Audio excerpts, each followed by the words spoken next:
J'ai travaillé en start-up. Moi, j'avais plus envie d'être dans la place de celui qui avait eu l'idée, lancé ça et puis vivre l'aventure comme il l'avait vécu. C'était simplement une idée à la base, c'était venu d'un voyage en Chine qu'on a fait avec le master en été. On pouvait louer des parapluies dans la rue avec un téléphone et un code QR, donc c'est assez dingue. Hein. Et puis dans un des parcs, il y avait des casiers. C'était tout en chinois, enfin j'ai pas réussi à ouvrir ce foutu casier pour avoir mon ballon. Je vais créer le mien. Donc du coup j'ai fait le mien, voilà exactement.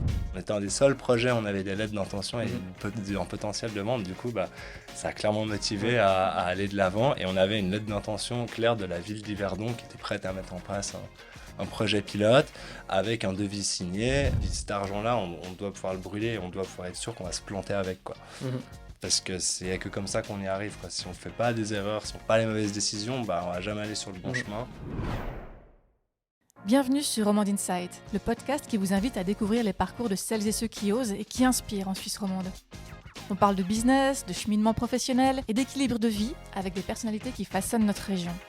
Nous, c'est l'équipe de Qual Insight, un institut d'études de marché basé à Lausanne. On vous propose un moment dynamique, sincère et toujours proche des réalités du terrain. Alors installez-vous confortablement et bienvenue dans Romande Insight.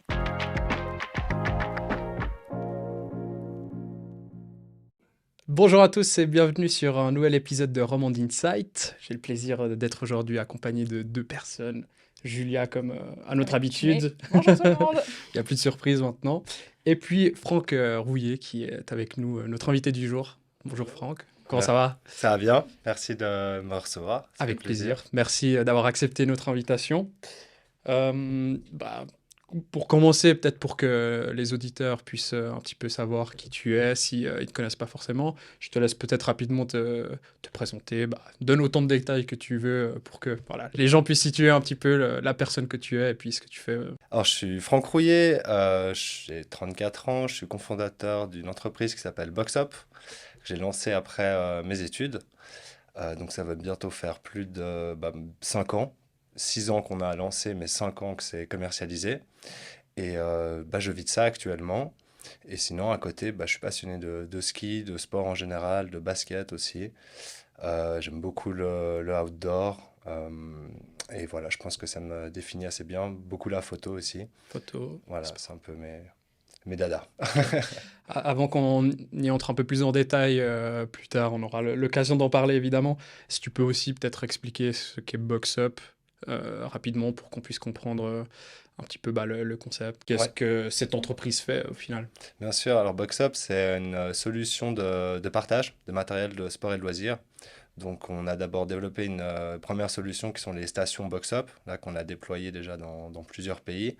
Donc, ce sont des stations de casiers dans lesquelles on va pouvoir retrouver du matériel de sport et de loisirs directement sur le lieu de pratique en fait. En fait, vous n'avez plus besoin d'acheter, stocker ou transporter votre matériel. Il est directement sur place, on prend son smartphone et puis on peut en disposer pendant un moment, certaines heures, gratuitement. Je pense que pas mal parmi les personnes qui vont nous écouter, je pense pas mal on aura déjà vu dans des parcs. Il y en a quand même maintenant un certain nombre en Suisse romande et puis aussi ailleurs. Donc les gens seront familiers, j'imagine. Ça s'est déployé, ça se déploie. Ça se déploie. Bonne nouvelle pour nous. Pour peut-être revenir un peu à la base, comment est-ce que... tu as fait des études dans l'économie, si je ne me trompe pas, à l'HEG à Genève, absolument, l'économie d'entreprise. Ouais. Qu'est-ce qui t'a motivé à partir sur cette voie-là ? Est-ce que tu avais déjà une perspective d'entrepreneuriat par la suite ? Ou bien c'était un peu ce que tu préférais, là où tu étais le plus à l'aise ? Est-ce qu'il y a une explication ? Ouais, il y a clairement une explication. Mon travail de maturité, je me souviens, je l'avais fait sur Apple et Steve Jobs. J'ai vraiment déjà un peu ce côté, j'étais un peu fasciné par tout ce qui était lié à l'innovation et à la nouveauté et à comment ça pouvait être amené sur le marché. Donc déjà, je pense que j'avais un peu un intérêt pour l'entrepreneuriat. J'avais déjà aussi lancé des petites entreprises à l'époque, quand j'avais 18 ans, comme ça. Ah ouais, t'as commencé tôt. C'est un peu c'était des revenus à côté, quoi. Mais en gros, on vendait des lunettes de soleil originales qu'on trouvait un peu, enfin on faisait du dropshipping avant l'heure du Ah, dropshipping, quoi. Les pionniers de... Un peu ça. Du coup, voilà, il y avait déjà un peu ce côté de vouloir je sais pas, apporter quelque chose aux gens de nouveau, ou enfin pouvoir être autonome financièrement et puis à générer des revenus par ma propre activité. Ça a toujours été quelque chose qui m'a motivé. Et ensuite, il y a le côté aussi de mon profil où j'ai toujours été quelqu'un d'assez curieux dans plein de domaines. Ça m'a amené un peu sur cette voie où j'avais pas envie d'être enfermé dans un silo. Mhm. Voilà, j'ai jamais été excellent dans un domaine où je me suis dit, ouais, c'est sûr que demain, je suis, je sais pas moi, la future plume, le futur Stephen Hawking, je sais pas, le futur mathématicien de folie. J'ai jamais eu cette aspiration dans un domaine où je me suis dit, ouais, là, c'est là où je vais performer et puis c'est là où il faut que j'aille. Donc, j'ai toujours été un peu touche à tout et du coup, je trouvais que le milieu business, c'était bien pour ça. Parce qu'il y a vraiment beaucoup de portes en fait là-dedans aussi, Mhm. beaucoup de pièges aussi. On peut vite se dire bah voilà je vais faire comptable et puis je reste dans un domaine qui est uniquement la compta et puis j'en sors Mhm. plus. Mais en réalité même si on se spécialise dans la comptabilité et puis on reste curieux, on peut très bien après faire de l'entrepreneuriat ou pouvoir être son propre patron. Voilà, c'est Mhm. juste une question d'envie et de volonté. Mais je trouvais qu'au moins ça naît vraiment des bons outils pour la suite, la HEG et puis Mhm. enfin, la Donc, HEG en particulier, ouais, ouais. exactement. Oui, et puis, enfin, moi, je voulais rebondir parce qu'il y a cette idée d'amener quelque chose de nouveau, mais de ce que j'entends aussi, c'est la volonté d'être son propre patron. C'était quelque chose. C'est une combinaison. C'est une combinaison des deux. Fusion des deux, ouais. Ouais, Il y a- tu ne te voyais pas être en entreprise ou. J'ai travaillé en Ouais. start-up. Je travaillais en start-up dans une boîte qui s'appelait BioApply qui faisait des sacs compostables. Donc ça, vraiment, j'ai appris beaucoup, énormément. Mais je pense qu'aussi, ce genre d'expérience, ça m'a aussi d'autant plus motivé après à voir ceux qui géraient l'entreprise, à voir comment ils faisaient, comment ça s'était passé pour eux. Et puis c'est sûr que des fois, il y en a qui vont être très bien dans la place d'un employé, ils vont se dire, j'ai des super conditions et tout ça. Mais moi, j'avais plus envie d'être dans la place de celui qui avait eu l'idée, lancé ça, et puis vivre l'aventure comme il l'avait vécu. Voilà, c'est un peu aussi cet esprit de se lancer dans une aventure et puis de pouvoir aller au bout de ses idées, en fait. Mhm. Si tu avais des inspirations un petit peu dans ton entourage, dans ta famille, enfin, je sais que souvent, ceux qui ont envie d'entreprendre, ils ont aussi des entrepreneurs dans leur famille. Est-ce que il y a eu quelque chose qui t'a donné envie de la part de ton entourage ou c'est vraiment quelque chose qui est venu de toi et qui n'a pas eu forcément d'impact de ce côté-là? Alors oui, j'ai mon père qui lui est plutôt entrepreneur mais dans l'architecture. Donc lui il a été salarié, il est devenu par son parcours, il est devenu indépendant aussi. Et j'ai aussi mon beau-père qui lui a été directeur d'une entreprise aussi. Donc voilà, dans l'étanchéité. Donc je voyais aussi ce que c'était son quotidien, ses responsabilités, voilà le genre de problématiques qu'il avait en termes de gestion d'entreprise. Donc ça a été aussi, je pense, des expériences qui ont été très instructives pour moi. Après, je pense que ça a plus été vraiment une volonté plus personnelle. Mhm. Enfin voilà, c'est quelque chose que j'ai ressenti, que j'avais vraiment envie depuis longtemps. Mhm. Déjà avant de commencer les études. Et puis du coup, après ce bachelor à l'HEG, je sais que un peu plus tard, ou je ne sais pas si c'est directement après, il y a ce master InnoKick. Est-ce direct la voie que tu prends ou bien est-ce qu'il y a des choses qui se passent un petit peu entre deux, notamment cette expérience dans la start-up? Absolument. Alors, ouais, après le bachelor, c'est plus. Je me suis plus concentré sur, on va dire, moi, un peu une année. Là, j'avais vraiment envie de mettre un peu tout de côté et puis dire, là, j'avais des projets un peu personnels que j'ai envie de concrétiser. Moi, c'était un peu, voilà, c'était partir en voyage, apprendre l'espagnol, apprendre à surfer. Voilà, c'était vraiment des trucs. J'ai appris l'allemand, c'est Voilà, un peu moins sexy. c'est un peu moins J'ai mangé sexy. des kebabs à Berlin. Mais ça va se faire du mal aussi, quoi. Donc voilà, donc ça a vraiment été une belle expérience aussi. Donc je suis parti 7 mois en Amérique du Sud. Et puis voilà, j'ai vraiment vécu mon truc à fond. J'étais au bout de ce que j'avais envie. Et ça m'a vraiment donné aussi une force supplémentaire en revenant. Disons, voilà, ça c'était des choses que, peut-être le mois de 10 ans ou 12 ans, il avait envie de vivre.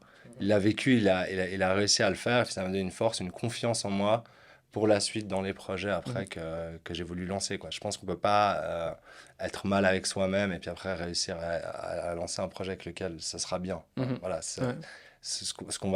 la personne qu'on va être, ça va aussi se ressentir dans le projet quand on va le lancer. Donc, je pense que c'est bien d'être bien avec soi-même. Un peu comme un enfant au final, Ouais. d'être bien soi-même avant de... C'est ça, quoi, avant de d'avoir prendre un soin des enfant, autres, ouais. quoi. C'est ça aussi, Ok. exactement, quoi. Ouais. Je pense que ça s'applique, ce principe, ouais, d'être bien avec soi-même pour être bien avec les autres, ça s'applique aussi dans le domaine de l'entreprise et de l'entrepreneuriat. Ouais.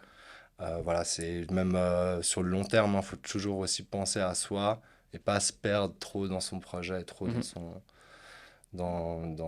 ouais, dans son aventure, parce que après sur le long terme, on n'arrive pas à tenir. Après, c'est sûr qu'il y a des périodes où on va devoir charbonner et puis il faut prendre sur soi, ma foi, mais c'est comme ça. Moi, j'anticipe peut-être un peu, mais je profite. C'est toi, t'as fait comment pour prendre soin de toi dans cette aventure-là? Oui, c'est Pour sûr. pas se perdre dans son projet. Voilà, nous, on est dans le sport, donc moi, c'est un peu mon exutoire, c'est le sport aussi, donc j'ai jamais arrêté de soit faire du basket, soit de continuer aussi de faire du surf quand je peux, de faire du ski, enfin voilà, toutes mes passions, j'essaie de les entretenir, de les garder, et puis de jamais les arrêter, parce que c'est ça un peu qui me permet un peu de me revitaliser, me recentrer, dans des moments aussi qui peuvent être difficiles. Puis aussi, il y a tous mes proches aussi qui sont là, que ce soit mes amis, ma copine, mes parents, ma famille. Tout ça, c'est des gens aussi, c'est important de voir, de passer des moments avec eux pour justement un peu se nettoyer la tête, quoi. Ça, c'est important aussi, ouais.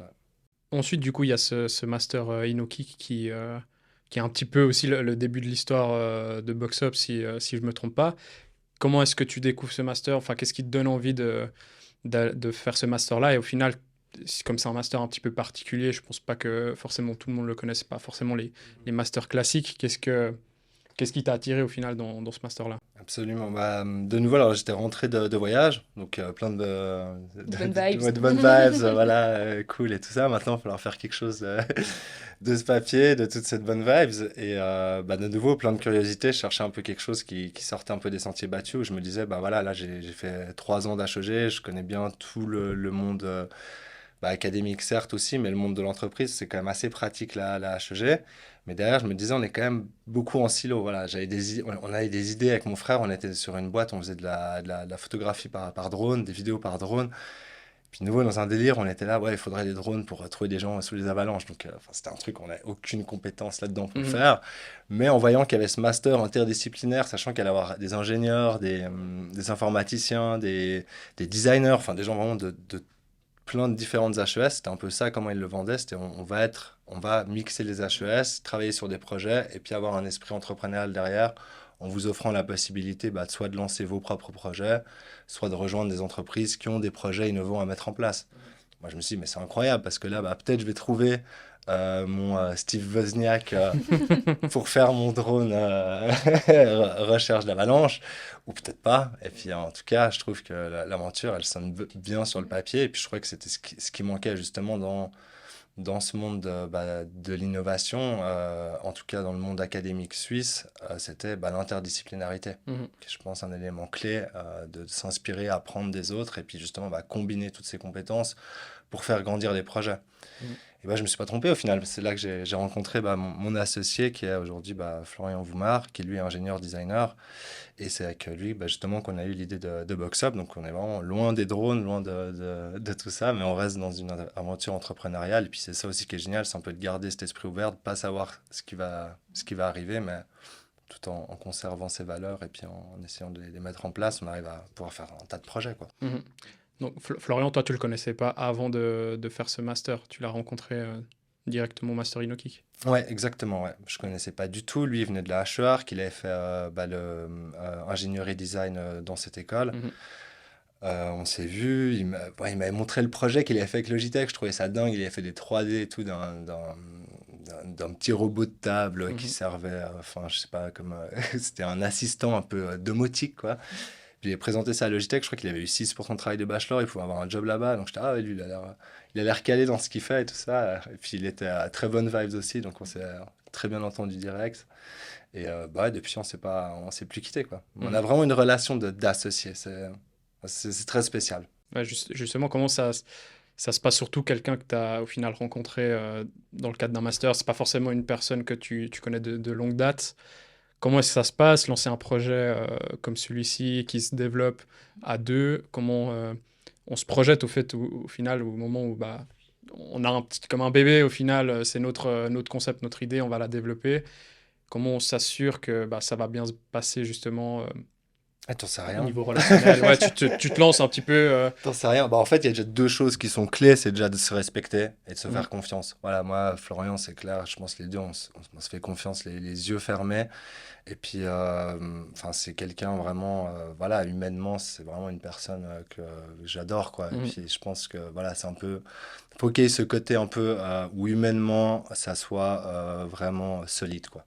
Voilà. On sait qu'on peut se faire confiance, on sait qu'on peut avancer ensemble, on sait que même si ça foire, c'est pas grave. Et si ça marche, on continue comme ça. Et que c'est quelqu'un, on sait qu'il va pas y avoir voilà, des coups bas, des coups de gamin ou un peu de... ou qu'il est trop, comment dire, un peu en anglais, greedy, quoi. Voilà, que ce soit genre, l'argent monte à la tête, Ouais, et puis ça commence à péter les plombs quand ça sort des choses qui sont pas claires, des ouais. relations Garder louches, les tout pieds ça. sur terre. Ah, faut que ça soit sain, quoi. Et puis ça revient un peu à ce que je disais, être bien avec soi-même, être sain avec soi-même, et puis c'est un peu quelque chose qu'il fallait que ce soit au début. Après, on a chacun nos défauts, chacun nos peurs, nos craintes, tout ça, mais la base humaine, elle doit être saine, solide, autant de temps que ça le puisse. Après, on sait jamais, hein, les gens, Oui, voilà. ils peuvent c'est changer, ils peuvent modifier, tout ça, mais pour l'instant, c'est pas le cas, quoi. Ouais. Et comment on passe des drones d'avalanche à des casiers connectés pour de l'économie de partage? Enfin, qu'est-ce qui s'est passé? Ouais, c'est sûr. Bah, déjà, il y a un peu aussi le syndrome de l'imposteur, peut-être aussi, hein, parce que voilà, les drones, c'est cool, mais il faut savoir aussi peut-être les fabriquer. Après, il y a aussi le marché qui a tellement évolué rapidement. Voilà, il y a des acteurs immenses comme DJI qui sont venus, qui sont imposés, qui ont des gros investissements derrière. Enfin, voilà, c'est une époque, j'étais jeune, je pense que je me faisais un peu des illusions, et puis j'ai vu après à quel point c'était quelque chose d'immense derrière le marché du drone, et puis à quel point il y avait tellement de technologie. Et de nouveau, comme on en est venu au casier, c'est un peu avec l'esprit de rester curieux, voir ce qui se fait, ce qui se passe, ce qui marche à l'étranger, ce qu'on peut ramener chez nous, ce qu'on peut faire évoluer, sur lesquels on a les compétences pour, peut-être pas, et si on les a pas, est-ce qu'on peut les trouver. C'est tous ces éléments-là un peu qu'on doit prendre en compte. Et nous, on a eu l'idée, c'était simplement une idée à la base, c'était venu d'un voyage en Chine qu'on a fait avec le master en été. Et là-bas, l'économie de partage, elle est ultra développée, hein. Vous pouvez louer des parapluies dans la rue avec un téléphone et un code QR, donc c'est assez dingue, hein. Et puis, dans un des parcs, il y avait des casiers. On pouvait louer que des ballons de basket. Donc, l'appli, c'était avec WeChat, c'est une appli chinoise où il y a tout qui est regroupé dessus. C'était tout en chinois. Enfin, j'ai pas réussi à ouvrir ce foutu casier pour avoir mon ballon. Je vais créer le mien. Donc, du coup, j'ai fait le mien. Voilà, exactement. Non, on a trouvé l'idée très cool. Et puis, en rentrant en Suisse, on avait justement cette opportunité de pouvoir lancer un projet dans le cadre du travail de master. Au début, on y croyait, mais pas tant que ça. Et on s'est dit, ouais, viens, on va faire plutôt des valises pour le surf. Enfin, on était parti aussi sur un autre projet. Toujours dans le sport, par contre. Toujours dans le sport et qui n'avait rien à voir. Après, on s'est dit, vous êtes zinzin. Enfin, après, on a vu le marché, ouais, ça va pas du tout. Et après, il y en a un qui a fait, mais le directeur du master, il a fait, non, mais l'idée que vous aviez avec les casiers en Chine, là, franchement, il y a quelque chose, quoi, creuser ça. Et puis, c'est vrai qu'après, là, on a dit, vas-y, on part là-dessus, ça a l'air pas si mal au final. Et puis, on va voir ce que ça donne. Et en travaillant, en creusant, on s'est rendu compte qu'en fait, il y avait vraiment quelque chose à faire. Ouais. Ouais. Et c'est quoi au final qui vous faisiez dire je pense pas qu'il y a de potentiel pour ce concept en Suisse? C'est pas ça, c'est qu'en fait, on se détruisait, on s'auto-mutilait, si tu veux, on s'auto-descendait. En fait, on n'avait pas envie de faire ce projet au début. On avait envie de partir sur un truc plus fun et tout. Parce qu'en fait, on pensait au début, on n'avait peut-être pas tant d'ambition, on n'était pas à la fin du master en mode on va voir grand, on va faire un travail de master, tu vois. Puis je pense qu'après coup, on s'est dit, mais en fait, là, on va faire un travail de master qui va être cool et tout ça. Peut-être que ça a débouché sur un truc entrepreneurial, mais voilà, pour nous, ça allait peut-être pas aller plus loin, quoi. Donc, il n'y a pas, même si c'est dans le cadre de ce master qui est lié à l'innovation, qui pousse aussi un petit peu la création de projets, il n'y avait pas forcément au début cette ambition de poursuivre au-delà du travail de master et puis prototyper, mettre sur le marché et puis aller à fond dans l'idée. C'est venu après avec le temps. Au début, nous, ce qu'on voulait, c'était faire la partie fun, c'est-à-dire le début, tu vois. Quand tu as l'idée cool, tu vas tester, tu fais des protos, des 3D, des trucs comme ça, et puis tu vas essayer et tu regardes si ça marche ou pas. Après, tu fais des analyses potentielles avec des chiffres sur le futur, et puis tu fais gonfler, regardez, c'est super. Les projections, les belles pessimistes. projections, exactement, pessimistes, optimistes. Pessimistes, on gagne que 1 million. Voilà, à la base, faut comprendre aussi, quoi. C'est sûr que c'est un peu la carotte, c'est d'avoir un master en innovation et Mhm. développement de produits. C'était un peu le Graal pour nous. Et puis quand tu es étudiant, tu as ce gros projet à rendre, oulala. Mhm. Alors qu'en vérité, c'était une véritable opportunité. Mais ça, on s'est rendu compte, heureusement, Mhm. quand on a lancé Box Up, puis qu'on a commencé à voir donc assez tôt au début du travail de master, hein. Donc, au Donc c'est final, pendant le travail quand même qu'il y a eu ce ah, déclic. bien sûr. Et là, on s'est dit, en fait, c'est pas un travail de master qu'on fait, c'est un projet entrepreneurial, quoi. Mhm. Et du coup, bah, ça nous a poussé à aller plus loin. Par contre, voilà, après, pour le travail de master, nous, on avait un ingénieur qui nous suivait. Je pense pas que c'était peut-être la meilleure des choses, le meilleur des choix. C'est peut-être là, on aurait dû peut-être Vous avez créé une équipe changer aussi. à 3, c'est ça? Le professeur qui nous suivait, Ouais. Ah, ok. c'était un ingénieur. Ouais. Et ça, je pense, c'était peut-être pas ce qu'il fallait par rapport au projet qu'on avait. Parce que typiquement, bah, il nous demandait de faire des choses comme tester la résistance du vent sur les casiers. Donc, Ah ouais, c'était très technique. donc c'était plus sur une sorte de technique comme ça. Alors, après, il n'y a pas tout qui était faux. Il y a des éléments que c'est sûr on a pris en compte, il fallait y penser. Mais quand même, il est allé un peu trop loin dans la technique, alors qu'il fallait peut-être aller plus dans le modèle d'affaires, la génération de revenus, où est-ce qu'est la valeur, créer une marque, enfin, tous ces éléments-là. Mais c'est pas grave. Après, on y revient. Enfin, Ouais, bien sûr. c'est- on peut aller voir avec d'autres gens comme ça. Et puis sur ce master, enfin, dans ta volée, il y a eu d'autres entreprises qui se sont créées ou à partir de ces travaux de Oui, master? oui, il y a eu Claude, qui sont les poubelles Ah compostables. ouais. Et on est, je crois, ouais, la volée où il y a eu 2 projets un peu entrepreneuriaux qui sont Mhm. sortis. Il y en a d'autres. Il y a Renaud De Francesco aussi qui, lui, a lancé son bureau de design. C'est aussi, il s'est lancé un peu en indépendant Mhm. comme ça. Mais il fait vraiment du design pour beaucoup de choses, quoi. Voilà. Ouais. Ça peut être autant du design industriel que ouais, de la vaisselle, des choses comme ça. Ok. Donc c'est assez intéressant. Et Une sinon, belle volée. ouais. Non, lui, il n'était pas avec nous par contre. Ah, ok. C'était la volée C'était la d'avant. volée d'avant. Ouais. Ouais. Ok. Et c'est. Après, je sais plus les autres. Après, je sais qu'il y en a qui ont lancé, qui ont arrêté aussi. Oui, il y a aussi. Après, il y en a eu plusieurs après. Là, il y en a aussi, ça marche très bien. C'est. Ouais, j'ai oublié le nom. Mais c'est Seeds, quelque chose. Proceed. Proceed. Ok. C'est en Valais et puis ils changent ils reprennent les déchets du houblon des bières pour convertir Ah ouais. en. Je sais plus. Ouais, enfin, ils font de la plus-value avec. Voilà. Et puis, bah, tu disais justement qu'il y a eu ce déclic pendant le travail de master en se disant, voilà, c'est pas un travail de master, c'est un projet entrepreneurial qu'on va porter à deux. À 3, alors À on était à 3, du coup. l'époque, ouais. Qu'est-ce qui, c'est concrètement, donc tu parlais de voir un petit peu quel modèle d'affaires on peut avoir, comment est-ce qu'on va générer des revenus, quel est notre marché. C'est quoi concrètement ces déclics, en quoi ça se concrétise? Vous avez perçu une opportunité sur le marché? Qu'est-ce qui s'est passé? Alors, il y a clairement eu, en fait, c'est quand on va voir les gens qu'on se rend compte de ça, parce qu'il n'y avait pas vraiment de solution identique sur le marché. Par contre, on sentait que l'économie de partage était en train de se développer. On avait de plus en plus les trottinettes en libre partage, les vélos.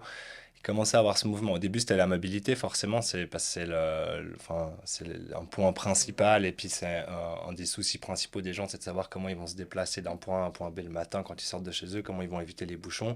Est-ce que je dois acheter un vélo, le stocker, il y a le risque de vol, tout ça. Donc ça faisait vraiment du sens aussi, notamment pour les touristes. Donc il y a clairement eu là, commencé à avoir le déclic autour de l'économie de partage. Et bah, ces casiers, c'était une niche au début, mais il y avait clairement un potentiel que ça se développe. Et ensuite, bah, c'est simplement en allant voir les gens, faisant des pilotes, des prototypes. Mhm. Après, on allait voir les communes, qui étaient aussi des acteurs, des parties prenantes du projet aussi, pour avoir leur retour, leur feedback, voir ce qu'elles en pensaient. C'était quelque chose qu'elles étaient prêtes à mettre en place. Et on sentait qu'il y avait vraiment de l'enthousiasme. Donc ça a été vraiment au début du qualitatif, hein, surtout au Mhm. début. Hein. Pas mal d'enquêtes qualitatives. Hein. On allait d'abord voir les gens en one-to-one, voir les communes en one-to-one. Puis après, on est passé sur des enquêtes un peu plus quanti pour avoir Ouais. aussi des retours. Mais c'est vrai qu'on était obligé d'aller récolter nous-mêmes des Mhm. données auprès des parties prenantes, auprès des utilisateurs clients potentiels pour pouvoir avancer et puis ensuite arriver avec un projet qui soit un peu dérisqué. Mhm. Ouais. Donc c'était ça le but. Et après, en allant plus loin, en creusant, le master nous a dit qu'il y avait un concours justement qu'on pouvait faire. Toutes les HES pouvaient participer, qui s'appelait Bref, donc qui était organisé à Bâle par une fondation. Et ça nous permettait de gagner 150 000 francs pour financer une première version du projet, donc des casiers de l'application. et puis avoir 1 an de salaire comme chargé de projet à la HEIG pour développer le projet. Mhm. Donc ça nous a encore plus motivés à aller de l'avant. Et puis aussi à un peu, bah voilà, même si on n'avait pas le produit, on était allé voir une commune en disant, bah on pourrait avoir le produit, est-ce que vous êtes intéressé à l'avoir? Si c'est le cas, faites-nous une lettre d'intention. On en a récolté une dizaine ou une quinzaine, et après on est allé voir, bref, alors qu'on n'avait pas de produit, Mhm. pas d'argent, mais j'avais des clients potentiels avec Ah des ouais, lettres. ouais. Et ça ça a quand même un prix. Et puis au final, là-bas, c'est quand même un concours HES d'étudiants. Les gens, ils n'aiment pas la vente, ils n'aiment pas voir les gens qui connaissent pas présenter le Mhm. produit, ils ont peur de se prendre des noms et tout ça. Du coup, je suis arrivé, on était un des seuls projets, on avait des lettres d'intention et un potentiel de vente. Du coup, bah, ça a clairement motivé Ouais. à aller de l'avant. Et on avait une lettre d'intention claire de la ville d'Yverdon qui était prête à mettre en place un projet pilote Mhm. avec un devis signé et un montant qui était prêt à être payé, quoi. Trop bien. Donc ça a motivé d'autant plus bref à financer le projet, sachant que derrière il allait pouvoir être réalisé et puis que ça correspondait aussi à leurs valeurs qui étaient des valeurs autour de l'économie solidaire et puis du partage aussi. Mhm. Donc c'est aussi des choses qu'ils cherchaient à promouvoir aussi au travers de ce concours. Et ça nous a clairement permis de faire le premier pas. Donc, vous avez obtenu ce financement de 150 000 qui vous a permis de faire ce premier projet pilote à Exactement, c'est Yverdon. ça. Parce que évidemment que l'argent que tu es prêt à mettre Yverdon, ça allait pas financer tout le développement de l'application, de la recherche du casier, des pièces auprès des fournisseurs. Surtout qu'on commandait sur un petit volume, donc ça était forcément très cher.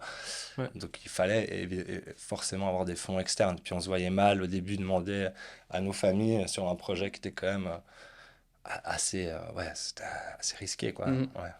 Ouais, il n'y a aucune certitude derrière dans tous les cas. Comme Ah dans tous les non. projets. Ah non, quand on en parlait à l'époque, on souriait gentiment, quoi. Ouais, les gens, c'était justement une question que j'allais te poser. Est-ce qu'il y a eu un soutien inconditionnel directement de la part de l'entourage ou des connaissances, ou est-ce que justement c'était un petit peu ton idée Oui, alors, bonne chance, quoi. ouais, il y a eu du mix, quoi. Il y a eu du mix. Il y en a, ils ont dit, ouais, c'est cool, c'est original, mais ils ne voyaient pas trop le potentiel. Mhm.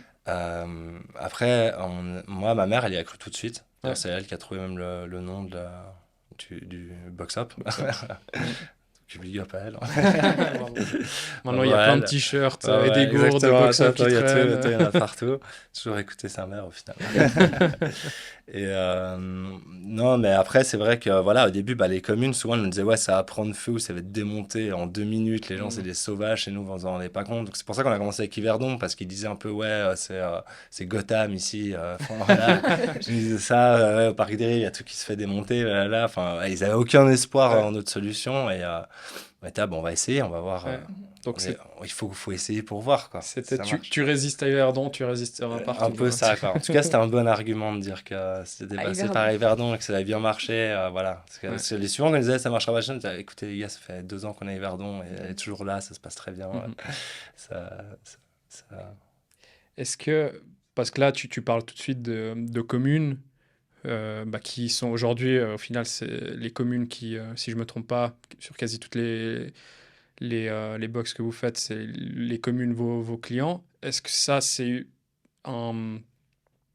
la direction que vous avez prise tout de suite, ou bien vous étiez parti sur de l'économie de partage, mais si on paye une légère location, et puis c'est l'utilisateur final qui paye, parce qu'aujourd'hui, c'est les communes qui payent, et puis si moi je suis dans un parc et il y a une boîte box-up, j'ai rien à payer, j'ai juste à télécharger l'application gratuitement. Ouais, c'est Est-ce ça. que ça, le business model, il était clair pour vous dire que l'opportunité, il est auprès des communes, elle est auprès des communes, ou bien vous aviez une autre idée derrière la tête en termes de business model?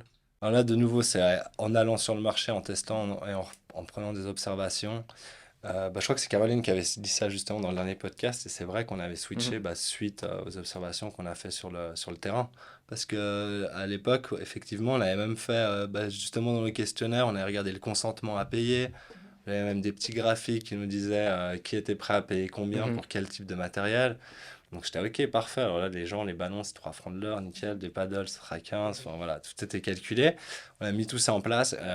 Arrivé au parc, les jeunes, pas de carte de crédit, ils voulaient pas utiliser l'application. Il y en a d'autres, bah, ils étaient là, écoutez, moi, j'ai plus de sous, quoi. Ouais. J'ai pas les moyens de payer 3 francs de l'heure pour un ballon. Enfin, moi, je viens ici parce que les terrains sont gratuits, donc je pars du principe que j'ai pas à payer. Et puis, c'est vrai que les retours qu'on avait, ils étaient assez dans ce sens-là. Et à la fin, on s'est dit, mais c'est vrai que pourquoi rendre le matériel payant sur des endroits où la pratique et les lieux sont gratuits, ça n'a pas de sens. Et puis on est là pour améliorer l'accès au matériel de sport, pas le compliquer ou le rendre contraignant. Donc il faut qu'on trouve un moyen de garder ça gratuit, mais que ça soit quand même sécurisé, autonome, que si on fasse n'importe quoi, il puisse quand même y avoir des conséquences derrière, un suivi, un traçage, un blocage de compte, enfin voilà, des choses comme ça qui puissent être mises en place pour quand même garantir un peu une responsabilité personnelle et pas une responsabilité financière de l'utilisateur. Mhm. C'est là un peu où on a vraiment switché le modèle d'affaires et puis dit bah, les utilisateurs, en final, ils ne doivent pas payer parce qu'on est là pour faire en sorte que les gens pratiquent une activité physique, un sport, un loisir sur les infrastructures qui sont gratuites. Donc ça doit être gratuit aussi. Et c'est comme ça qu'on va améliorer les espaces et la qualité de vie des gens, quoi. Une bonne combinaison de quali-quanti. Nous, on est hyper partisans du études de quali-quanti marché. parce que du quantitatif, c'est du déclaratif. Donc, quand on va aborder des sujets, que ce soit du prix, enfin du pricing ou des aspects de qu'est-ce qui pourrait vous pousser à faire telle ou telle action, souvent dans la réalité des choses, c'est des questions qui sont intéressantes à poser, mais qu'il faut aller sur du quali derrière. Et puis souvent, dans la réalité des cas, c'est un peu différent. Le quanti est super utile pour d'autres aspects, plutôt quand on va se concentrer sur du concret, et pas forcément sur de la projection. Donc, hyper important d'avoir le retour quantitatif et qualitatif sur le Exactement, terrain, ouais, tout à qui fait. permet de gagner du temps et puis d'avoir un projet solide quoi, sur le marché. C'est ça. Bah justement, là, on est plus dans du quali parce que la solution est déjà en place. On a déjà eu beaucoup de retours et puis on est plus là. On a fait une étude justement pour avoir des retours des utilisateurs qui ont utilisé la solution. Donc on sait que c'est encadré dans un cadre particulier. Et puis là, on va vraiment poser des questions spécifiques parce qu'on sait déjà avec notre expérience comment s'est passée l'expérience. Donc c'est des box qui sont faites pour le sport. Est-ce que c'est tout type de sport? C'est actuellement dans le développement. Est-ce que parce qu'on parle justement de terrain, donc on a parlé de terrain de basket, etc. C'est principalement sur du sport collectif, Ouais, tout. Ouais, il y a vraiment de tout ce qui fait bouger, quoi. Tant que ça vous fait bouger ou réfléchir et que ça vous fait poser votre smartphone et profiter un moment entre potes ou en famille ou seul sur un terrain, c'est ce qu'on veut. Nous, les casiers sont adaptables, donc il y a une taille standard. Après, vous voyez, des fois, sur les photos, il y a un pied. Dans ce pied, on peut faire des trous qui permettent d'avoir des objets qui vont jusqu'à 1 mètre de long, 60 cm de large. Donc, des fois, on a des parcs avec des enfants à mettre des draisiennes, par exemple. C'est des petits vélos pour les enfants. Donc, c'est des parents qui vont plutôt utiliser ça. Et puis, à côté, on pourrait avoir un casier, par exemple, qui a des cannes de uni-hockey avec des petits buts. Et puis là, on aura aussi d'autres qui vont utiliser pour faire ça. Et puis, des fois, il peut y avoir des jeux de société. Du mulky, des fois des ballons, des fois on aime bien les jeux un peu originaux. Il y a le spike ball aussi, ce trampoline là où on s'envoie la balle Trop dessus. bien, j'adore. Voilà. Donc non, le choix est vraiment très varié et puis ça va vraiment dépendre du lieu où la station est située. Donc, en général, on dit toujours qu'il faut quand même au moins avoir le complément, ça c'est un peu le minimum on va dire. Parce que c'est vrai que des fois, typiquement, on a eu à Fribourg, ils avaient décidé de ne pas mettre de ballon de basket à côté de la station où il y a le terrain de basket. Et puis il y en a un qui a fait une vidéo à TikTok à 50 000 vues en disant mais regardez, ils ont mis une box, avec le terrain, il n'y a pas le ballon dedans, c'est n'importe quoi. Ouais. Du coup, la semaine suivante, il y a eu un ballon dans la réactif au moins. Oui, ils étaient réactifs. Ouais. Comment ça se passe un petit peu le développement justement tu disais qu'il y a eu ce financement avec le concours Bref qui vous a permis de faire ce projet pilote à Yverdon. Il y avait quand même pas mal de communes qui étaient OK de vous soutenir pour un projet pilote. Après ces étapes-là, j'imagine que vous avez peut-être dû revoir quelques aspects au niveau du produit, du concept. Comment au final ça se passe un petit peu le développement après le pilote? Alors, c'est un peu un sprint marathon, quoi. Il y a les points, faut vite les améliorer. D'autres, ça peut attendre. Voilà, on va un peu redéfinir les priorités. Je pense qu'il y a de très important, c'est de trouver des clients vite et puis de répliquer, quoi. Parce que, voilà, sans cash, la boîte, elle coule. Mhm. Donc, nous, on a fait un peu après le pilote. Entre-temps, on a continué à aller voir d'autres concours qu'on pouvait voir. Justement, Mhm. il y en a d'autres en Suisse, il y avait une Turquie. Après, on a eu le concours Genilem Raiffeisen qui a été organisé dans le Saint-Pulse. Donc ça nous a permis aussi d'avoir d'autres fonds, soit à fonds perdus, soit dans des conditions vraiment préférentielles. Donc c'est-à-dire qu'il n'y a pas besoin de rembourser ou c'est remboursé sous forme où, par exemple, Ventucric, ils vont prendre des parts dans la société, Mhm. mais ils évaluent la société très haut d'entrée. Donc c'est un bon deal, quoi, au Ça final. augmente la valorisation. Bah, pour eux, oui, en fait, ils prennent une valorisation super haute. Donc, en fait, s'ils prennent pas beaucoup de place, quoi, ils vont prendre 1%. Ils vont, bah, et voilà, en fait, on va gagner peut-être 50 000 francs si on fait les 2 tours. Et puis après, ils vont peut-être prendre 1% de la Mhm. société si on veut pas rembourser le montant, quoi. Ok. Donc, ça, c'est ce qui est prévu. Et puis, c'est vrai que quand on est au tout début du projet, bah, ça aide énormément. Et puis, ça demande peu en retour, quoi. Voilà, Mhm. ça va jamais bloquer une entrée pour de nouveaux investisseurs de savoir qu'il y a une fondation qui a 1% au départ, quoi. Mhm. Ouais. C'est vraiment pas un frein. Donc ça a été très utile, voilà, de continuer de faire un maximum de concours pour avoir du cash. Et puis en parallèle aussi, bah, aller convaincre d'autres clients de renouveler l'expérience. Et nous, bah, il a fallu peut-être amener les améliorations, on va dire, vraiment principales, majeures. Et ensuite, après, peaufiner petit à petit ce qui Mhm. manquait, quoi. Mais disons qu'après le pilote, nous, on a vraiment eu un gros shift, bah, justement, parce qu'on a revu tout le design de la station. Florian, il a revu la conception. En fait, ouais, on a changé beaucoup de choses, quoi. Mhm. Le produit, il a hyper évolué par rapport à ce qui Ouais. était au tout début, En gros, comme on l'avait il a imaginé. refait un casier de A à Z, quoi. Ouais. Ouais. Il a Ok. refait vraiment une Mhm. station il a dit, ouais, en fait, c'est comme ça qu'il faut faire. Il a fait le premier état. Non, en fait, c'est comme ça qu'il faut faire, quoi. Il a compris, quoi. Mais t'es obligé de passer Ouais. par là, quoi. Mhm. Et c'est marrant parce qu'au début, tu te dis c'est facile de faire un casier, mais là, c'est un casier dehors autonome. Donc, c'est pas Mhm. juste le petit casier en bois que tu peux mettre Mhm. dedans pour stocker comme ça, quoi. C'est quand même quelque chose qui a des contraintes. Mhm. Qui a des contraintes fonctionnelles, qui a des contraintes liées à son environnement. Et ces contraintes-là, en termes d'ingénierie, de développement, bah, ça a un coût, quoi. Mhm. Et puis après, il y a aussi des contraintes de stockage, des contraintes Mhm. logistiques, des contraintes de coût. Donc tout ça, ça fait qu'au final, bah, ce qu'on croit être un objet simple, ça devient un objet Mhm. très complexe à développer. Ouais. Enfin, au début, et je sais pas si c'est encore le cas aujourd'hui, c'est Florian qui s'occupe de tout au niveau de enfin, du développement du produit, mais ensuite de la fabrication. Comment est-ce que ça se passe? C'est aussi vous deux Alors, qui gériez ça, ou est-ce que vous aviez des partenaires externes qui Alors, s'occupaient de ouais, la pour production? ça, en amont, on regarde toujours les deux. Ouais, ça, on est Ouais. toujours les deux. Voilà, moi, ça va plus être tout ce qui est tout ce qui va être des aspects peut-être plus logistiques, des aspects plus commerciaux. Voilà, ça, c'est un peu là où je vais avoir lui donner peut-être le cahier des charges, ce qu'il faut éviter de faire, Mhm. à quoi on doit penser. Voilà, tous ces aspects-là, ça va être peut-être plus moi. Et lui, ça va vraiment être tout ce qui est de l'aspect technique, quoi. Tout ce qui est vraiment de la technique, du design des pièces, du montage, de penser à comment elles doivent être, Mhm. que ça respecte les contraintes, ça soit stable, tout ça, ouais. Tout ça, c'est lui qui y pense. Et ensuite, on a des partenaires, des fournisseurs qui sont majoritairement en Suisse romande, qui vont réaliser les pièces. Et ensuite, ces pièces-là, nous, on va les monter dans nos Mhm. ateliers avec nos équipes. Et puis, elles vont vérifier que bah, les produits sont bien conformes avant de les envoyer, les expédier chez les clients. Et puis, tu disais tout à l'heure que enfin, quand vous êtes lancé, il y avait, enfin, le marché, il y avait personne. Est-ce que maintenant, depuis 5 ans, tu disais, est-ce que l'univers il devient un peu plus concurrentiel dans cette économie de partage sur les loisirs ou pas? Est-ce qu'il y a une évolution? Est-ce que le marché aussi a changé vis-à-vis des utilisateurs? Oui, oui, clairement. Alors au début, nous on avait vu cette solution en Chine, mais il y avait déjà un qui se lançait au Danemark. Bon, il a arrêté parce qu'ils sont un peu trop, je pense, dispersés, ou peut-être il y a des raisons internes, mais du coup ça s'était arrêté, mais ils avaient un projet qui était bien lancé aussi. Ensuite, nous on s'est lancé en même temps, je pense que trois ou quatre autres boîtes, ouais. Mhm. Ouais. Donc il y a un truc, un mouvement Il qui y a un s'est créé. mouvement, Qui... genre, tous eu la même idée au même moment, on s'est dit let's go, Ouais. quoi.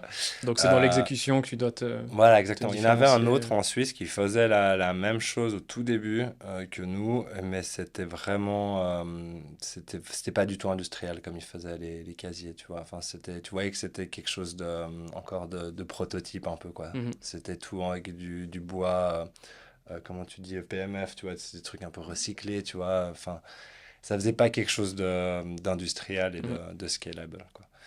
Et du coup, lui, il a arrêté aussi, il est passé sur un autre projet. Et d'ailleurs, c'est un peu quelque chose, on s'est dit, bah, c'est un peu dommage parce qu'au début, je pense qu'on aurait peut-être pu collaborer ensemble et puis voilà, et s'étendre, mais au final, ça s'est fait comme ça et puis c'est tout. Et puis Mhm. après, bah, avec le temps, il y a aussi d'autres entreprises qui ont vu le jour, ouais, qui ont vu le jour. Pour l'instant, on n'est que deux à être étendus à l'international. Mhm. Ouais, je crois qu'on est à peu près ouais, 4 ou 5 sérieux. Mais on est deux à l'international et puis on a trois qui sont que sur des marchés nationaux. Puis justement sur ce côté international, donc ça commence à se développer avec le temps en Suisse romande et puis bah, dans le pays.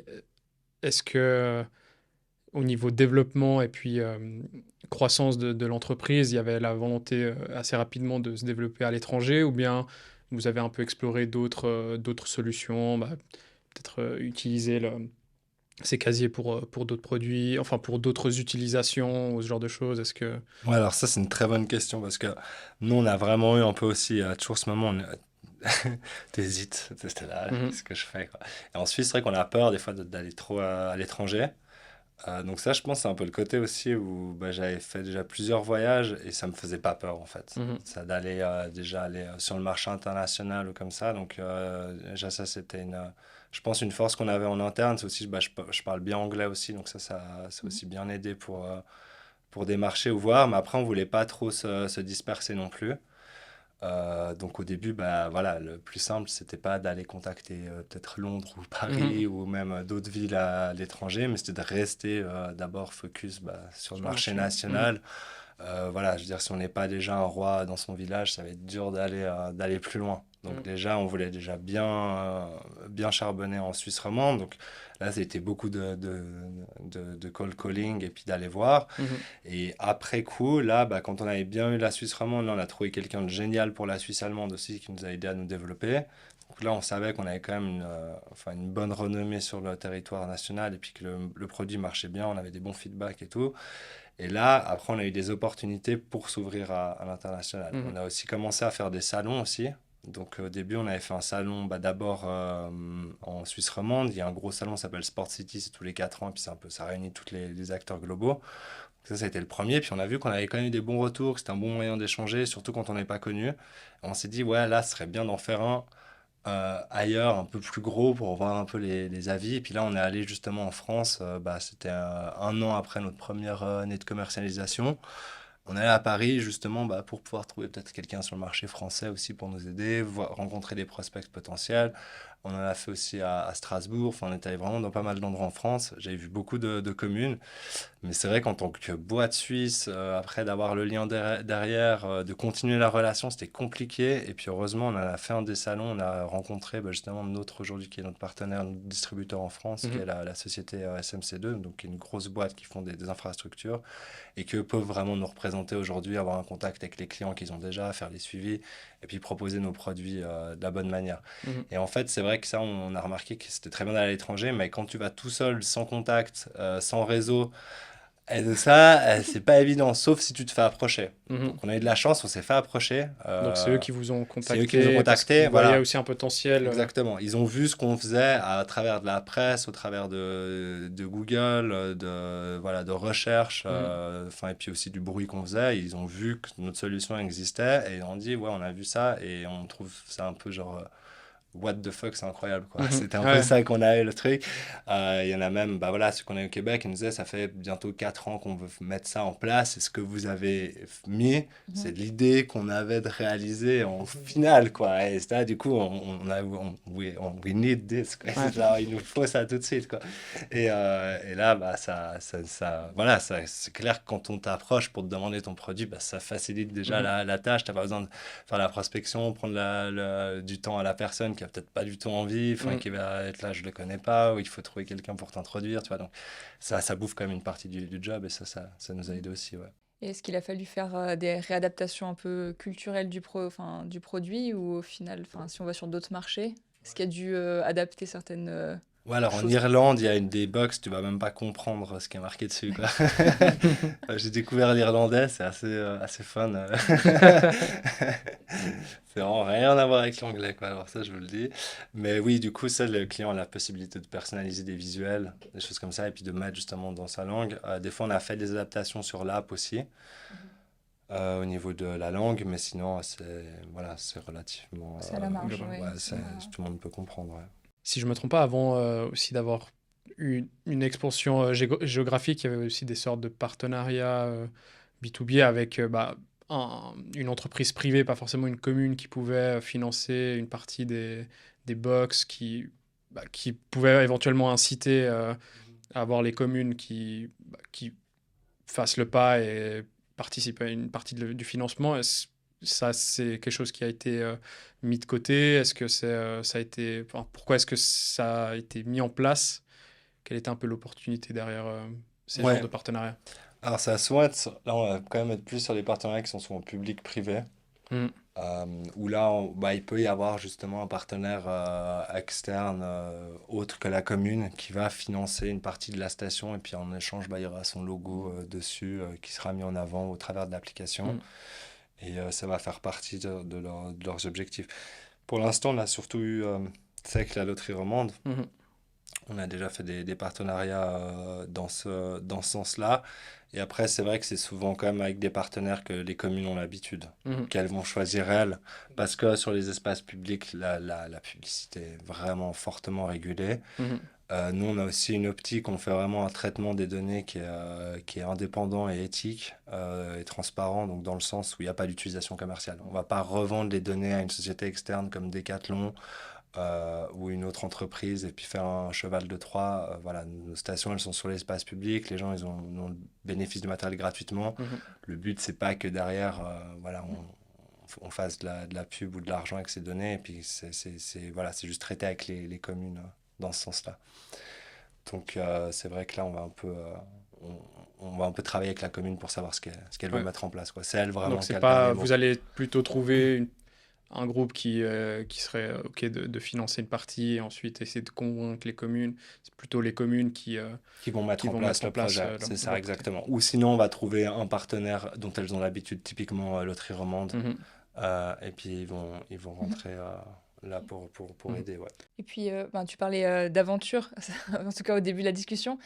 Ça va se poursuivre comment l'aventure? Est-ce que c'est quoi les prochaines prises de risque, entre guillemets? Est-ce que c'est des nouveaux pays? Est-ce que c'est une nouvelle innovation? C'est un peu ce qui est dur aussi avec notre marché, avec ces stations, et de travailler aussi avec les communes, on ne travaille pas qu'avec des communes, on travaille aussi avec les universités, puis aussi des projets gouvernementaux, donc c'est un peu différent. Mais le timeline, on ne sait jamais vraiment, quoi. Voilà, Mhm. c'est qu'il y a de l'intérêt, il y a du oui, il faut, mais quand, voilà. Mhm. Des fois, il m'arrive un truc incroyable, c'est waouh, j'ai genre une commande de 10 stations pour dans 3 semaines, et puis ça s'est préparé dans l'ombre, ils m'ont rien dit, et puis d'un coup, ça explose, et Mhm. là, tu sais pas pourquoi. Et puis d'autres où tu étais sûr d'avoir, en fait, annulation, c'est reporté pour dans 3 ans, tu étais là, ok. Donc c'est assez, voilà, et ça, on n'aime pas trop. J'imagine bien. Sans blague. Voilà, donc on est en train de varier un peu les plaisirs, et puis on est en train d'apporter des solutions peut-être pour d'autres secteurs, ouais. Une autre solution aussi qu'on va proposer prochainement aux communes, ce sera pour les pièces d'échecs géantes. Ah ouais, ok. Voilà, on a eu beaucoup de demandes aussi, et puis Ah, ça marche toujours, ça. ouais. Et puis, ouais, bah, souvent, c'est dispatché dans les parcs. Les gens y retrouvent certaines, pas toutes. Avec le temps, elles sont pas, elles s'usent aussi. Donc là, ça permet un peu de les mettre au bon endroit. Mhm. Et bah là, on a fait un pilote déjà pendant quelques temps avec la ville de Renan. On a remarqué que, bon, avant, ils avaient un système avec une clé Ouais. qu'ils devaient prendre dans le casier. Et puis là, maintenant, ça s'ouvre direct avec les pièces. Et il y a 7 fois plus de gens qui utilisent. Ah ouais. Ok. Ouais, Ouais. depuis qu'il y a ce système comme ça. C'est vrai que là, on les voit bien, elles sont rangées. Et puis c'est un peu, ouais, ça fait un peu mobilier urbain sur lequel on peut s'asseoir aussi. Mhm. Donc, ouais, c'est un Ok. peu. Tout bénef. Et vous Ouais. avez des retours justement des communes, parce que là du coup il y a un gain d'utilisation de l'espace public. Est-ce que vous avez d'autres retours des communes sur l'utilisation de leurs infrastructures ou pas forcément une fois que les communes, enfin que vous avez installé, vous n'avez pas forcément de retour sur, vous voyez les usages, mais voilà, des communes qui vous disent qu'elles voient une différence significative sur certaines utilisations ou des nouvelles populations qui viennent Alors dans... oui, ça, on a eu des retours en Irlande, justement. Ils disaient que bah, il y avait un parc avec des incivilités, puis depuis qu'il y avait la station, bah, il y avait plus de gens qui étaient là, et du coup, ça avait enlevé un peu ça Ok. avait un peu Mhm. revitalisé le lieu, et puis du Mhm. coup, il y avait moins ces jeunes qui étaient là et qui squattaient, qui posaient problème, et puis du coup, bah, ils étaient très contents, Mhm. parce que la station, elle avait ramené un peu de la vie. Après, c'est vrai que bah, ça va être dur de enfin, en fait, c'est ça qui est compliqué avec ces données, c'est qu'il y a rien Mhm. jusqu'à Oui, oui. aujourd'hui qui permet, enfin, à part Google Maps où vous allez voir la fréquentation, mais il n'y a rien aujourd'hui qui permet de dire bah voilà, combien de gens utilisaient le terrain de basket aujourd'hui, combien de Mhm. gens utilisaient le terrain de foot, combien de gens. Et il n'y a aucune data pour ça. Donc nous, on arrive un peu à amener déjà Première une information. première information. Après, ça va vraiment dépendre des lieux de nouveau. Et puis, c'est vrai que ces stations, c'est pas non plus une recette miracle, hein. Il faut pas Mhm. rêver non plus. Une politique sportive, c'est une politique qui doit englober plein de Mhm. choses. Donc, ça doit rendre des lieux qui sont accessibles, ça doit donner des infrastructures qui sont bah, utilisables, hein. On parle voilà, des panneaux de basket qui soient droits et puis des anneaux qui soient dans lesquels le ballon rentre. Mhm. On C'est connaît. déjà pas mal, hein. Exactement. Le terrain de foot qui est pas un champ de boss, Mhm. voilà, déjà des choses simples comme ça, parce que ça sert à rien de proposer un ballon s'il n'y a pas de panier dans Mhm. lequel le lancer. Enfin voilà, c'est des choses Ouais. comme ça. Donc il faut que ça soit un tout, ça c'est clair. Mhm. Et voilà, s'il n'y a personne dans un lieu, c'est pas en rajoutant une station que les gens ils vont se dire ah bah il y a une station là-bas, on va faire la queue parce que voilà, il faut que le lieu il donne envie d'y être aussi quoi. La collaboration avec les communes, elle peut être compliquée. On te fait miroiter un oui, on commande, il y a une annulation. Des fois, tu as un oui tout d'un coup. Concrètement, comment est-ce que ça se passe avec les communes du moment que tu entres en contact avec eux? C'est quoi un petit peu les arguments? C'est vraiment le côté faciliter l'accès au sport, aux loisirs, à la population. Est-ce que vous avez des pistes sur ce qui mène concrètement à un non? Non, bah, nous, on n'est pas intéressé par vos casiers connectés. Ouais, alors ça, pas intéressé, bah, il y en a des fois, ils vont dire qu'ils ont déjà une politique sportive assez ambitieuse, puis enfin, en vrai, ils ont juste pas envie Mhm. pas envie de bosser, quoi, c'est tout. C'est soit avec nous ou un autre, voilà, hein. Et puis, tu sais, des fois, 2 ans après, t'as un changement de mandat, un nouveau qui est là, un peu plus jeune, et puis qui est un peu plus, ah ouais, j'ai vu dans une autre, il Mhm. faudrait ça, et puis il revient vers nous.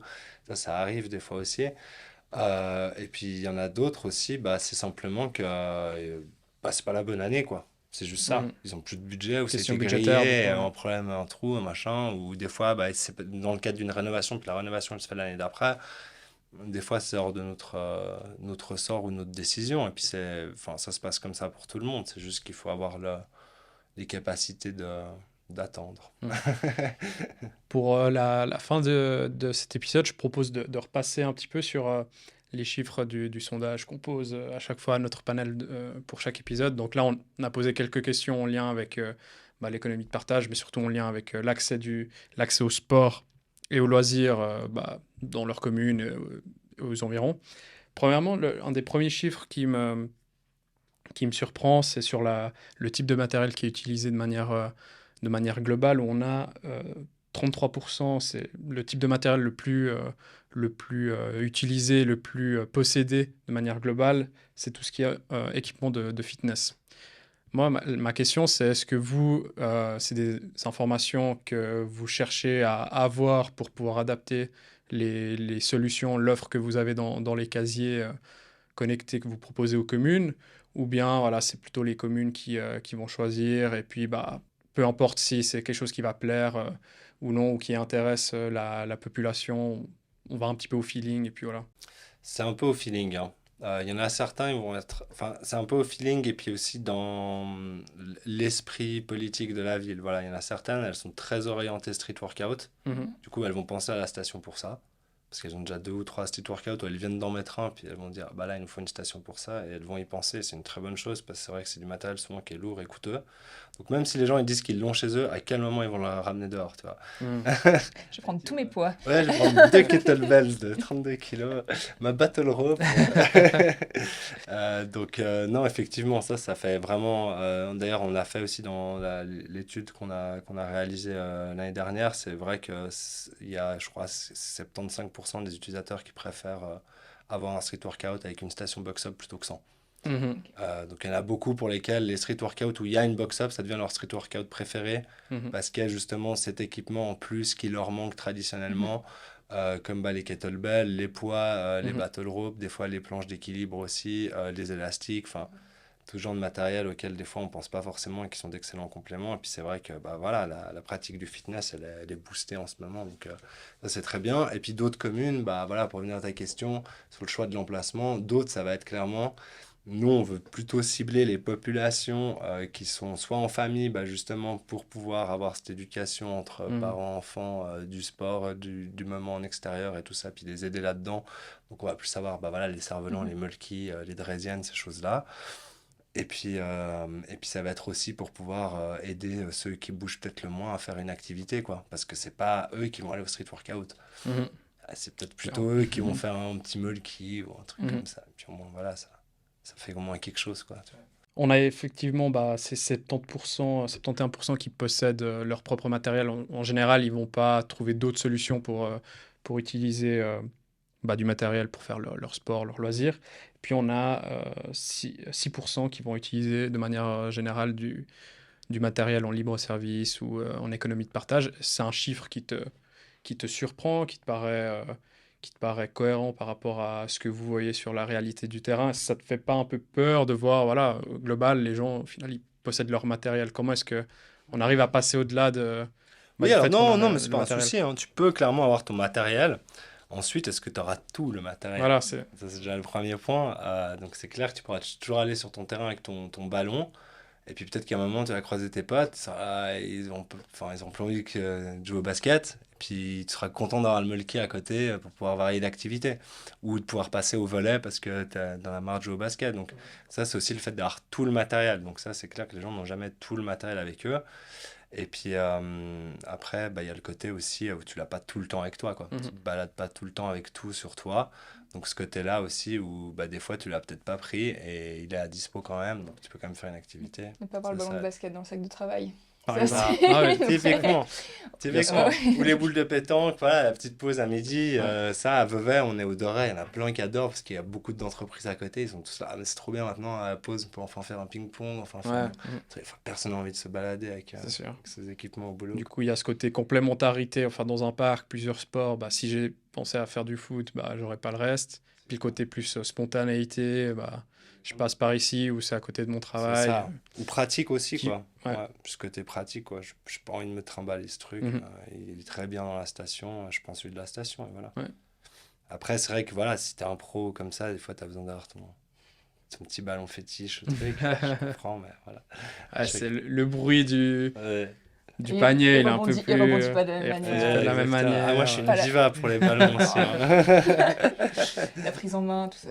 Ouais, ouais, clairement. C'est On a aussi un autre chiffre par rapport aux efforts, enfin la perception des efforts faits par les communes pour faciliter l'accès justement au sport. Et puis on a une majorité des répondants qui estiment que les communes n'en font pas assez, puis devraient en faire plus, Mhm. subventionner plus d'activités. Enfin forcément, ce qui revient dans les efforts qu'ils veulent, c'est avoir le maximum de choses gratuites, évidemment, qui revient avant le fait d'avoir de l'économie de partage, etc. Est-ce que toi, étant donné que tu collabores avec justement les communes, comment est-ce que tu vois ça? Est-ce qu'il y a vraiment des choses qui sont mises en place, suffisamment poussées pour favoriser l'accès, ou bien c'est un petit peu voilà, on va faire un plan sur 5 ans pour favoriser l'accès. Au final, il n'y a rien qui se met en place. Comment ça se passe un petit peu de ta perception, justement, avec la collaboration avec les communes? Alors franchement, c'est une surprise des fois. Mhm. C'est que d'ailleurs, il y en a certaines où je me dis, ouais, ils vont être très ambitieux et c'est le contraire qui se passe. Et puis d'autres, ils arrivent d'un coup, ils sortent de l'ombre et ah, on veut 7 casiers pour toute la commune. Bah, typiquement, je pensais à Lancy. Ils Mhm. sont directement partis sur des projets ambitieux avec des 6 7 stations. Ça a tout de suite fleuri dans leur tête. Puis des fois, il y a d'autres grandes villes où je me dis, bah, eux, ils ont clairement le potentiel d'en avoir une trentaine. Bah, je sais pas, typiquement Bâle, ville, ou comme ça. Mhm. Puis c'est une ou deux, puis ça teste timidement. Et Mhm. peut-être dans 3 4 ans, on pensera avoir plus large. Donc, en fait, ça va dépendre. Mais bon, après, peut-être qu'il y en a certains aussi qui vont mettre leur budget ailleurs pour d'autres projets. Donc, enfin, voilà, chacun fait sa cuisine, chacun a ses affinités. Nous, on fait enfin, tout ce qu'on peut, évidemment, pour montrer que ça fait clairement du sens, bah, justement, au travers des études qu'on fait, des chiffres qu'on obtient aussi des stations, du nombre Mhm. d'utilisateurs, des retours qu'on a aussi au travers du store, des notes qu'on a, et puis qui donnent aussi sur l'application. Donc tous ces éléments-là, on les met en avant pour bien montrer que ça a un impact positif sur la population, puis que ça améliore leur quotidien et puis leur expérience sur ces terrains. Ça, c'est clairement le but de Box Up. Après, voilà, on va pas non plus forcer la main et puis dire crier au scandale parce qu'il y a pas assez de stations. C'est un peu chacun a ses affinités et puis fait comme il peut. Et puis des fois, bah, il y a des bons politiques, il y a des mauvais politiques. Il y en a qui ont envie d'avancer, il y en a qui ont envie de tout faire pour reculer. Mhm. C'est comme ça, quoi. Avant de passer à la toute dernière question qu'on pose habituellement sur les invités que tu souhaites venir, je voulais faire le parallèle un petit peu avec le début de l'épisode où tu parlais déjà de ton envie d'entreprendre. Enfin, tu avais déjà un peu cet esprit entrepreneurial. Et puis, tu avais les exemples familiaux qui te donnaient un petit peu une idée de comment ça se passe, quelque chose qui pouvait t'attirer. Maintenant que tu as fait un petit bout de chemin à 5 ans avec Box Up, comment est-ce que, voilà, est-ce que c'était un peu ce que tu imaginais à la base, et puis tu es satisfait de comment ça s'est déroulé? Enfin, comment est-ce que tu vois un petit peu justement l'évolution qu'il y a pu avoir et puis le parcours ce parcours entrepreneurial que tu as pu entreprendre jusqu'à maintenant? Ouais, alors honnêtement, on est tellement fiers de ce qu'on a fait jusqu'à où on est allé avec Florian que bah, franchement, c'est un plaisir de travailler ensemble sur ce projet tous les jours, puisque la mission, elle nous tient toujours à cœur et Mhm. on a toujours autant de plaisir à voir ces stations se développer. Je me souviens encore à l'époque, on avait fini Train Master, je disais, mais imagine le jour où on en aura 10. Bon, après, on pensait faire des récurrents Mhm. avec et puis être millionnaire en louant des ballons. Du coup, voilà, ça fait partie de la boîte ou des illusions aussi. Mhm. Voilà, on se rend compte que non, il fallait repenser les choses aussi, il fallait être plus enfin, il y a des points où il faut être patient aussi. Mhm. Il faut savoir aussi bah voilà, prendre des risques, lancer la boule pour pouvoir après que ça puisse tourner en fait. Mhm. Et puis ça, on est vraiment content en fait bah, là, de pouvoir en vivre correctement et puis derrière bah, quand même de pouvoir garder un équilibre de vie aussi. Mhm. Ça, je pense, c'est quand même les deux choses qui nous tiennent le plus à cœur, dont on est le plus fier. Mhm. Après, c'est aussi la route des désillusions, hein, ça c'est clair. Il y a plein de trucs, on se dit, ah ça va être comme ça. En fait, ça se passe pas du tout. C'est un peu comme aussi des fois quand on développe l'application, il y a des trucs qu'on croit qui vont être très compliqués, en fait c'est très simple, d'autres qui vont être très simples, en fait c'est très compliqué. Voilà, typiquement, il y a aussi un des points, bah, l'export, ça nous faisait peur au début, exporter à l'étranger, logistique, tout ça. Puis en fait, ça se passe bien, c'est pas aussi diabolique qu'on imaginait. Donc voilà, des fois, c'est typiquement ce genre de surprise qu'on a. Mais c'est vrai qu'il y a aussi tout le point financier quand même. C'est le point qui fait, je pense, le plus mal, le plus peur à regarder sous le capot comme ça. Mais c'est là où il faut vraiment aller le plus vite, quoi. Et enfin, être sûr et regarder vraiment que tout joue parce que si vous voulez éviter les mauvaises surprises et puis passer justement les 5 ans d'existence, c'est le nerf de la guerre. Mhm. Malheureusement, c'est comme ça, c'est l'argent, quoi. S'il n'y Ouais. a plus d'argent, il n'y a Ouais, plus manque de de sang, liquidité. il n'y a plus de projet, voilà. Mhm. Et puis, il faut pas que des liquidités pour payer ses salaires, payer ses charges, il faut des liquidités pour faire de la R&D aussi. On Mhm. est obligé tout le temps de créer, de penser au futur, de penser à demain, soit en améliorant, soit en apportant de nouveaux produits, de nouvelles choses. Et puis cet argent-là, on doit pouvoir le brûler, on doit pouvoir être sûr qu'on va se planter avec, quoi. Mhm. Parce que c'est que comme ça qu'on y arrive, quoi. Si on fait pas des erreurs, si on fait pas des faux produits, on prend pas les mauvaises décisions, bah on va jamais aller sur le bon chemin. Du coup, il faut vraiment pensez large, quoi. Quand Mhm. vous vendez, prenez un gros portefeuille si vous voulez penser sur le long terme. Ouais, non, enfin, c'est ça un peu aussi, je trouve, on a un peu revu ouais, où avec le temps, on prend en maturité. C'est avec cette relation à l'argent et puis cette relation aussi à comment est-ce qu'on fait évoluer son entreprise avec. Mhm. Voilà, Ouais. quoi. C'est pas du tout une fin, c'est un moyen de grandir, quoi. Et c'est comme ça qu'on l'utilise. Ouais. Mhm. Joli mot de la fin Ça, à c'est nouveau ça, le mot de la fin, pour oui. ceux qui ont envie de se lancer, qui hésitent à se lancer. Cramer du cash. C'est ça. Pour terminer, est-ce que tu as des personnes que tu aimerais bien avoir à ta place enfin à ta place devant le micro pour un prochain épisode de Romande Insights qui a un, un lien avec la Suisse romande qui pourrait être Ouais. intéressant à Alors, découvrir? moi, il y en a un, j'ai un entrepreneur que j'ai beaucoup aimé. On s'est rencontrés peu de temps quand je travaillais à Biotech sur un autre projet, justement qui s'appelait Pneumoscope. On a travaillé aussi en parallèle avec BoxUp là-dessus. C'est vrai que j'en ai pas trop parlé, mais c'était un projet de stéthoscope intelligent qui a été développé par les HUG. Avec Mhm. Florian faisait le design, moi un peu de business model là-dessus.